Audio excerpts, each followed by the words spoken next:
इंसाफ youth wing reason Hyderabad जा अहदेदार सदर उसामा खान यूसुफ ज़ई, general secretary advocate यूसुफ ऐं सदर लाला अयाज़, जावेद कालरो, सुजावल पेता, जिन जो इंसाफ यूथ विंग ज़िले सुजावल जी अॻवान सदर बशीर अहमद, ग़ुलाम मुस्तफ़ा हंगोरजो, मामन सलीम ऐं ॿियनि जी अॻवानी में शानदार इस्तक़बाल कयो वियो।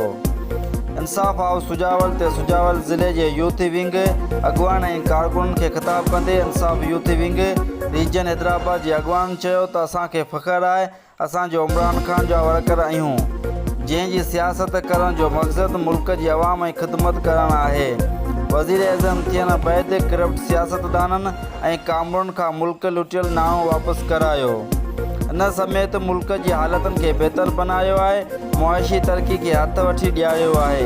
हिन जी कोशिशि आहे त हक़दारनि खे पंहिंजो हक़ु मिले, हक़ खाईंदड़नि खे सज़ा मिले। वज़ीर एज़म इमरान ख़ान सिंध जी तरक़ीअ लाइ कोशिशूं तेज़ कयूं आहिनि।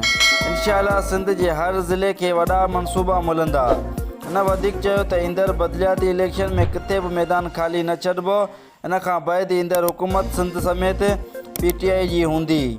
PTI में शमूलियत लाइ सिंध जा वॾा सियासतदान जल्द शमूलियत इख़्तियार कंदा।